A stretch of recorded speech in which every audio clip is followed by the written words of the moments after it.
গল্পটা একজন তরুণ উদ্যোক্তার। তার ডাকনাম কোস্টলাইন।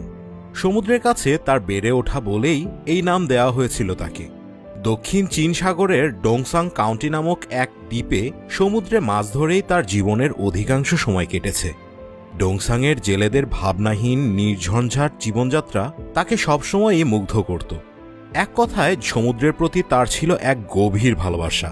তিনি যেন সমুদ্র থেকে নিজেকে আলাদা ভাবতেই পারতেন না।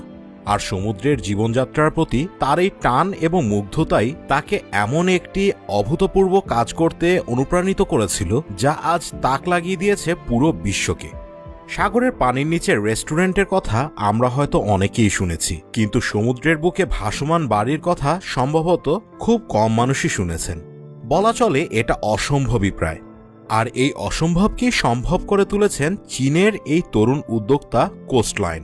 2018 সালের এক রাতে তিনি যখন তার এক বন্ধুর সঙ্গে আড্ডাতে মগ্ন ছিলেন, তখন তিনি গল্পের ছলেই বলে ফেলেন, সমুদ্রে ভাসমান বাড়ি বানালে কেমন হতো।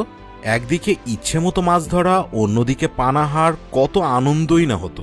যেই ভাবা সেই কাজ। সে রাতেই তিনি তার স্বপ্নের সেই ভাসমান বাড়ি নির্মাণের সিদ্ধান্ত নেন। যেহেতু জমি নিয়ে কোনো সমস্যা ছিল না, তাই তিনি প্ল্যাটফর্মটির আকার 600 মিটার করার সিদ্ধান্ত নেন। ডংসাংয়ে যথেষ্ট বড় বন্দর না থাকায় প্রথমে তারা অগভীর জলে কাজ করতে থাকেন। তবে জোয়ারের জন্য তিনি প্ল্যাটফর্মটিকে খোলা সমুদ্রে নিয়ে যেতে হয়। কিন্তু বড় একটি সমস্যা চলে আসে তখন তার সামনে। প্ল্যাটফর্মটিতে একটু চলাফেরা করলেই সেটা উপরে নিচে ডেবে যেত। অনেক কাঠখড় পোড়ানোর পরে সেই সমস্যারও সমাধান টানেন স্বপ্নবাজ কোস্টলাইন।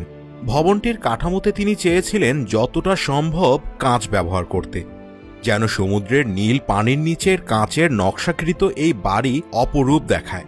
কিন্তু মজবুত ও টেকসই কাঠামো তৈরি করার জন্য তাকে বাহ্যিক সৌন্দর্য বাদ দিয়ে শেষে ইস্পাত ব্যবহার করতে হয়েছে। বিদ্যুতের সমস্যা সমাধান করতে তার প্রায় 1 বছর সময় লেগে যায়, কারণ তার এই বাড়িটিকে একটি জলবিদ্যুৎ কেন্দ্রের কাছাকাছি নিয়ে যেতে হয়েছিল এবং একটা তারের মাধ্যমে সেখানে বিদ্যুৎ পরিবাহিত হতো। বাড়িটির নিচের দিকে 16টি নোঙর বাঁধা থাকে সব সময়, যেগুলোর প্রতিটির ওজন প্রায় 1 টন করে, যাতে ঢেউয়ের সাথে বাড়িটি কোথাও না সরে যেতে পারে। আবার যদি এর মালিক কখনো এটি সরাতে চান, তাদের শুধু এই নোঙরগুলো তুলে ফেলতে হবে এবং পাওয়ার বোটের সাহায্যে বাড়িটিকে নতুন জায়গায় নিয়ে যেতে হবে। সমুদ্রের কূল থেকে প্রায় 500 মিটার দূরে একটি শান্ত উপসাগরে অবস্থিত এই বাড়ির নাম দেওয়া হয়েছে হাইক্সকি, যার চারিদিকে রয়েছে শুধু সমুদ্রের পানি আর পানি। 600 বর্গমিটারের এই বাড়িটি নির্মাণ করতে খরচ হয়েছিল বাংলাদেশি মুদ্রায় প্রায় 51,75,000 টাকা। করোনা ভাইরাস মহামারীর আগে কোস্টলাইন এই বাড়িটিতে এসে 7 দিন ছিলেন। নিজের মতো একাকী সেই জীবনে তার মনে হতো তিনিই বুঝি পৃথিবীর একমাত্র জীবিত ব্যক্তি। চীনে মহামারী শুরু হলে স্ত্রী এবং 2 বছরের ছেলেকে নিয়ে আবার এখানে আসেন। 21 দিন ধরে তারা সমগ্র বিশ্ব থেকে নিজেদের বিচ্ছিন্ন করে রাখেন এখানে। ভাবতেই কেমন যেন একটা অনুভূতি কাজ করছে, তাই না? আসলেই সেখানে গেলে আপনারও ঠিক তেমনটাই অনুভূত হবে।